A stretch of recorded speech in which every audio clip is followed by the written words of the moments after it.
আজকে তোমাদেরকে আমি আলু দিয়ে ব্রয়লারের ঝোল করে দেখাবো। যারা ব্রয়লার খাও না তারাও এই রান্নাটা খেতে চাইবে। এখানে আমি 1 চামচ জিরা, 1 চামচ ধনিয়া এবং 10-12টা শুকনো মরিচ নিয়ে নিয়েছি। এরপরে এগুলাকে আমি ভালো করে বেটে নেব। বাটা মশলা দিয়ে তরকারি রান্না করলে তরকারির স্বাদটা আরো বেড়ে যায়।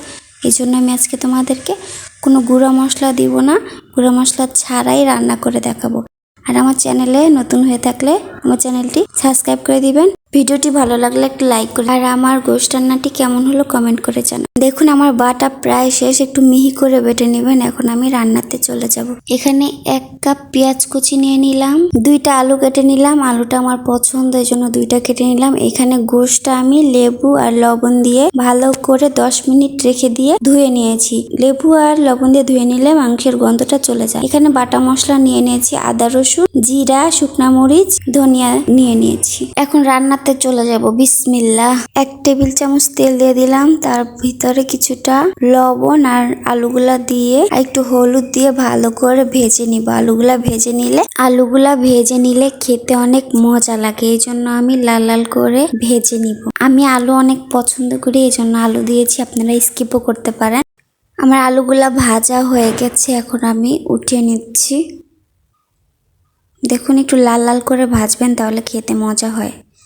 তারপরে আমি দারচিনি, এলাচ দিয়ে দিলাম। তারপরে পেঁয়াজটা দিয়ে ভালো করে ব্রাউন করে ভেজে নিব। আমার ভাজা হয়ে গেছে। এই পর্যায়ে আমি বাটা মশলাগুলো দিয়ে দিব।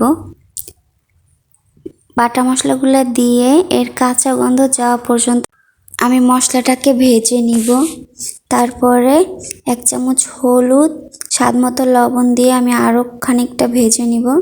আমার ভাজা হয়ে গেছে।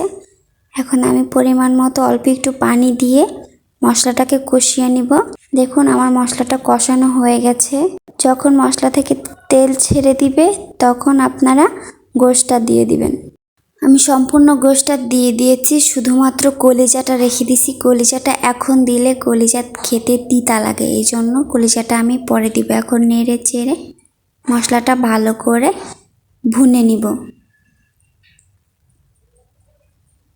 মশলাটা একটু কষানোর পর আমি ঢাকনা দিয়ে রেখে দিছি। দেখুন মশলাটা ঢাকনা দিয়ে রেখে দিলে মশলার ভিতরে পানিটা ছেড়ে দিছে। আমি কিন্তু 1 ফোঁটাও পানি দেই না, এভাবে 2-3 বার ঢাকনা দিয়ে মশলাটাকে ভালো করে ভুনে নিব। মনে রাখবেন মাংস যত ভুনা যায় তত খেতে টেস্ট লাগে। এই পর্যায়ে আমি আলুগুলাও দিয়ে দিলাম। আলুগুলাও দিয়ে আমি কিছুক্ষণ ভুনে নিব।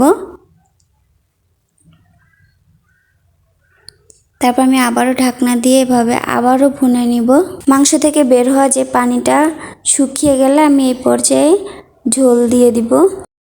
যেহেতু এটা ব্রয়লারের মাংস, এর জন্য বেশি ঝোল দেওয়া যাবে না, তাহলে কিন্তু একদম গলে যাবে। পরে রেখে দেওয়া কলিজাটা আমি দিয়ে দিলাম। কলিজাটা দিয়ে আমি ঢেকে 2 মিনিট মতো রান্না করব। তারপরে আবার একটু নেড়ে চেড়ে আবারও ঢেকে ঝোলটা শুকিয়ে আসা পর্যন্ত রান্না করব। যে যেরকম ঝোল খেতে পছন্দ করেন সেরকম রাখবেন। আমার মাংসটা রান্না হয়ে গেছে, দেখুন কতটা লোভনীয় হয়েছে। ব্রয়লারের মাংস এভাবে রান্না করলে আঙুল চেটে ফুটে খাবেন, আপনাদের অরুচি হবে না। আর আমার ভিডিওটি ভালো লাগলে আমার চ্যানেলটি সাবস্ক্রাইব করে আমাকে একটু উৎসাহ, যাতে করে আমি বেশি বেশি ভিডিও বানাতে পারি।